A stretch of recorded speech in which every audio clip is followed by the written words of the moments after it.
Welcome, my peeps, my peoples. Please like, comment, subscribe, share the video, and it'd be greatly appreciated from the bottom of my heart, my peeps, my peoples. It's Mary Jane. Let's talk about Growing Up Hip Hop, Season 4, Episode 7. Let's get into it. We find out that Brie, she wants her some boogie, boogie, boogie. Like, damn, so we see why she's really trying to help him. Hopefully, she's trying to help him because she's genuine too as well. And also that she got some love for him too as well. But, you know what? If she wanted to, slide up into that, boogie, she probably got the red carpet, laid out to her because Damon Dash actually likes Brie. His sister, Boogie's sister likes Brie, and Damon's Dash girlfriend likes Brie too as well. So she got the red carpet treatment if she actually hook up with Boogie because Damon Dash would enjoy it because he likes Brie. So damn, Brie, is that why you was upset with TT last year when she was acting like she got grills from him and she was going out with him and hanging out with him? You was feeling kind of jealous. So, but it seems like Brie realized that Romeo is only playing games. And he's flirting with her. He's flirting with TT and Angela. So you know what? She ain't got no time for Romeo, but she got time for Boogie. She's waiting for Boogie to get mature. She's waiting for him to grow up. She's waiting for him to become a man. I don't know how long she gonna wait, but she's willing to wait. I was like, uh-oh. And also, I need to say, we need DJ Quick's son, and we need Eazy-E, Little Easy, to be on the show because they are growing up hip-hop. Like, they grew up in Compton, California. Like, their fathers were out here, like, running rapping, putting music out and just making a whole new evolution of music and production and companies and record labels that they well deservingly need to be on the show for real. So I hope you guys are watching this, to let Little Easy and DJ Quick Son be on this show. It makes sense. I mean, it makes sense, especially since it's in California, like for real. Okay, so let's move on from that. And then we have Tyran, I don't know his name, Tyran. He feel like he's getting the short hand of the stick. It's like Pepa ain't got time for him. And this happened when he was a young kid too as well, but she was booked and busy then. But now, I don't know if they try to make it look like this, but I don't know, Pep, they're making you look bad. Like, it really looks like you're really trying to avoid being around your son. What don't you like? Is there something wrong with your son? Is that something you don't like about your son? Like, what's going on? Is it because he reminds you of the father, like, or he reminds you of a bad period or a bad time in your life? Because it seems like you avoid him at all costs and you only want to be around him when you're celebrating with other people. Nothing really one-on-one, and especially when you guys are doing the karate shit and then you pick up your phone and you answer and it was about Egypt swimsuit line and your son just wants you to invest in him and take some time in him. Like, damn, like, Pep, you looking real bad. You're looking like a drunk, for number one. You're looking like you're on drugs. You're looking like you're a neglectful mother. And then on top of that, the bodyguard, like, you don't need a bodyguard, but I guess you do. But they're saying that this bodyguard is married and you messing with him. So, Pep, I don't know what's going on. I got mad love for you. I'm going to see you because you're going to be coming into my town pretty soon, and I'm gonna cop them tickets. But I don't know what's going on with your situation, and I don't know what's going on with Vanessa and Angela, because it seems like it's no issues, really no problem. Like, we don't know if the shit is made up or not, but it just seems like it's not a big deal. But it also seems like Angela got her guards up. She said to her sister, oh, you're gonna still start your mommy blog, but then I'm gonna start Mommy Splash. And then on top of that, she goes, well, we're gonna be in some rival competition or something. We're gonna have some problems. Like, why would you see rival with your sister? Wouldn't you see, like, oh, we both making money, we both doing business, we both can, like, if both of the businesses, the mommy blogs, become really big, these guys can put them together and combine and make it even bigger. So, like, I don't know what's Angela's grill, what's her thing, but at least she apologized to her sister. And where's Darian? We don't see Darian no more. I guess Darian was online talking about her sisters. So there's some underlying shit going on with these sisters, for real.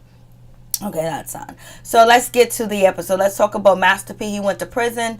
He went to the prison to go see his brother see murder with the family, with the mother, the father, the aunts, and the cousins, and Silk the Shaka. And they actually got him to eat. So C Murder has eaten. He's 8 and he's not on his hunger strike no more. And they're building their bond stronger and ever together. And plus, there's 2 people that are recanting their story on C Murder. So these witnesses said that they seen C Murder, commit a crime or be on the scene as the crime was taking place. They are recanting their story. So C murder might get a new trial. So we'll see what happens in the future with that situation. And they also, Master P also talks to the prison warden and see if he can actually move his brother to a different prison, because the Angola prison in Louisiana is just too hardcore, it's just too much, and he's not being treated fairly or right. But no one gets treated right in prison. That's just how it is. So moving on from that, we get to, Angela. She gets a call from her uncle through her secretary or her personal assistant that they want her to do this art blog, this art foundation, art charity for the kids. And they also want Angela to work with Vanessa to bring in young people and, to team up together and work hard with it. So her father's involved, Uncle Rush is involved, Uncle David's involved. So everybody's pretty much involved. And they want Angela and they want Vanessa to actually be the stars of this, charity and foundation and lead the rampage for it. And so Angela's like, I don't know, I got to deal with Vanessa because they really are not on good terms since the last meeting. And so we move on from that. And so then we get Vanessa, she meets up with JoJo, and they're actually doing some clothes shopping for both of their daughters and everything. And JoJo is just like, yo, we gotta do something. Like, the last meeting, the behavior was so petty between you and Angela that it was just sickening. Angela getting up and walking away and you being upset and you being hurt and you not talking about your feelings or expressing and find out like what's going on. Like, you guys got to work together and talk to each other. And this is pretty much a good idea for you guys to work together on this. But, they're both feeling like Angela is actually avoiding Vanessa and actually working and teaming up with her. So that is a problem. And then JoJo brings up the, the Briana party. Like, everything was about Brie, everything was about Boogie, and nothing was really about Tyran. So he actually noticed, he's on the outside looking in, and he noticed that, damn, it wasn't even about Tyran, and it's supposed to be his welcoming, to California party, and it really wasn't that welcoming. And also Tyran feels that way too as well. He feels like it wasn't welcoming. He felt like it was a bunch of drama. His mother wasn't around. She was upstairs talking to Brie. She came downstairs, she dropped the cake, and then she bounced and left. She didn't say goodbye. She didn't say shit. And she was going like she's too busy. Like, shouldn't do that to you when you haven't, when time flies and you having fun, and Pepa's having fun. She's living her second childhood, her second best life. So she's doing her thing with whatever she's doing. And so we have Boogie. Boogie is so thankful to Brie that, she routed up the troops and got him into rehab. And he's happy to be at rehab. He's thankful to be at rehab. He's thankful to Brie and all that other good stuff. But he does not want to talk to his father, and he has not talked to his father. And he's saying that, his father's an international asshole. And also he's only going to be around people that are positive to him. But damn, that rehab that you at, your father paid for it. You'll be living at home with your father. You'll be working. You'll be running the company and the businesses. If you wasn't, if you wasn't strung out, you know what I mean? So you strung out. So you have some fault in this situation too as well. Dame is hardcore and Boogie's like a marshmallow. So somehow Dame has to soften up and Boogie has to toughen up. So they have to try to make this relationship work, because I remember years ago, before I even knew who Boogie was, Damon Dash was running around with Boogie and saying, this is my son, he's going to be in this company. So that could have been a lot of pressure on Boogie, but Damon Dash was so proud of Boogie and was like, he's going to be this, he's going to be that. So I think there was so much pressure on Boogie as a young kid trying to live in his father's footsteps and actually succeed and be better than his father, that it probably took a toll on him as well. So moving on from that, we have, so we'll see what happens with that situation. Boogie just only wants to be around positive people. So we get TT and we get Egypt. They're talking about the music and unveiling their new music and all this other stuff. Egypt's gonna unveil her music with her boyfriend Sam. Sam got them long ass braids in his hair. Sam is living his best life with Egypt. He's on TV. He's living in that high class ass apartment that he could never afford on his own, and he's living real good. You know what I'm saying? And on top of that, she got him a car for Uber. Damn well he ain't using that car to drive nobody around in Uber. That is the party car. That is the car that he go to the hood and chill with his boys. But I could be wrong. I know damn well Sam ain't driving an Uber car. That car is strictly for chilling and business. I just had to say that, but he's living his best life. He better not mess up. He better not mess up this opportunity, this chance at love, this chance at happiness, and this chance at peace, and this chance with a woman that has not been scorned yet, and that is Egypt. So hopefully, Sam don't mess up this relationship. He don't go crazy. He don't get jealous. All the things that was said about him, hopefully it's not true. And he don't mess it up because he got a mother that's willing to help him. Egypt's mother is willing to help him out and keep him afloat and see if he can make it, and probably introduce him to different people and stuff like that. Then you got Egypt. You know, she's pure right now. She hasn't been dogged out and mistreated by men. So hopefully Sam don't mess the situation up. But, you know, TT got to throw 2 cents in. She was like, this song that they're going to be unveiling, it's just like Egypt is on the hook and Sam is doing all the rapping. This is Sam's song. He wrote the song. If he wrote the song, he wrote the song. So, you know, but they're both trying to get their career out there too as well. And it doesn't seem like Pepa's putting too much time in Egypt's career. Like, Pep could probably hire someone to work with Egypt or whatever, but she hasn't. You know, she has Sam, and, you know, Egypt feels comfortable with Sam. So Pep at the end is going to have to judge this project and see what she thinks about it. I think the song sounds wonderful with Sam rapping and Egypt on a hook, because Egypt has to, you know, she's gonna build it up, and it's nothing like a Romeo and Juliet couple starting out in the music business. It's something people love about that, something that young people love about that, something that's so beautiful that kids will gravitate to it as well. So they can really make this shit work with Sam and Egypt. You know, if they put a little bit of machine behind them and just build up their, you know, them being a couple and singing love music and good music too as well, like music with a message. So, and Sam doesn't seem like he's a dumb, stupid, retarded type of guy. He doesn't seem like he's ignorant or arrogant. It seems like he knows a lot too as well. I mean, he's been through a lot, and it seems like it just seems like he's not dumb. Like, he's pretty much smart. He pretty much got a lot of common sense and got a lot of business sense as well, because he done ran up on Egypt. So moving on from that situation, so you know, TT feels like she hopes that Egypt is more on the song than it's just being all about, you know, Sam. And I get her drift. I understand what she's talking about. So then, you know, Pep, she comes into the situation and they start talking about, you know, having like a party or whatever, because TT and Brie are actually still not talking or whatever. So Egypt is like, well, let's have a little party, because you and Brie has to talk, TT, and make up and make your amends, because Mom and, you know, Brie are cool now. So now you got to get cool now. So, you know what, let's talk about throwing a party. And we heard that, you know, she smashed little Eazy, so why not have a party with him there, and hopefully she can get smashed again, because ain't nobody cleaned her clock out yet. And Pep is down for it, so they're gonna have a rose party for her to hook her up with, you know, little Eazy and try to get something going on. And we all know that's not a good situation. Don't surprise Brie in no way, no how.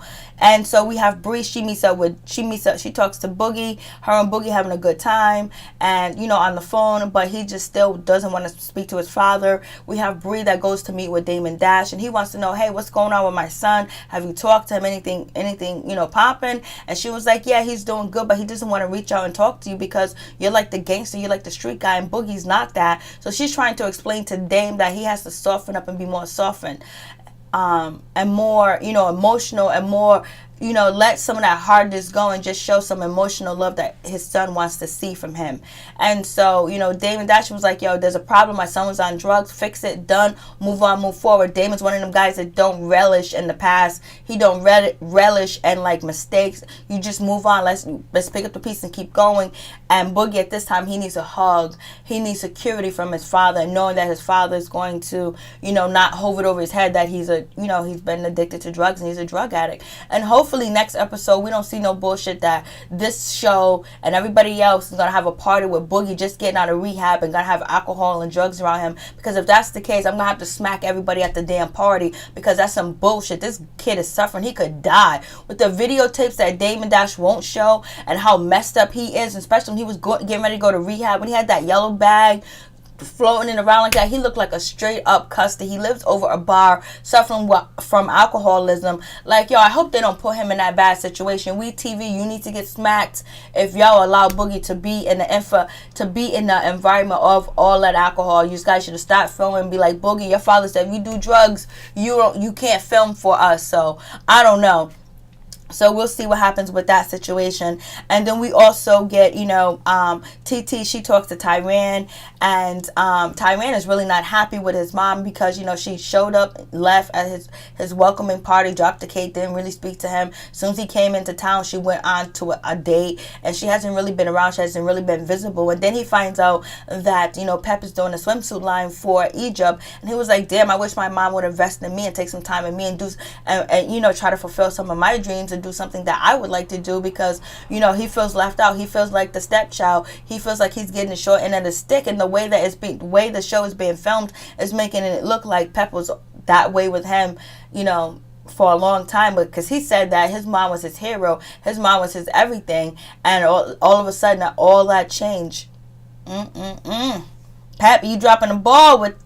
So anyways, TT lets, Tyran know they're going to have a party, and he could probably talk to his mother then, because they're going to have a rose party for Briana and try to hook her up with little Eazy. And he said that sounds like the most stupidest, dumbest thing I ever heard. It sounds like ridiculous. Like he's not here for it. He's not showing up. He's not going to be there. And he just feels slighted. He feels like, damn, he feels like he's getting a cold shoulder from his mother. His mother is trying her best not to spend no one-on-one time with him. And so we get to the little party. Eazy-E shows up. Pep shows up with her boyfriend, security guy Andre, and Sam is there. But before then, we have TT and Brie. They actually hash it out, and Brie actually opens up and said that she likes Boogie, and she wants to be with him. And she also says that she ain't worried about Romeo no more because he's playing games, he's flirting around. And then TT brings up, so maybe the situation is from Troy. Like, Troy told me you said this, Troy said this, so everything is being blamed on Troy.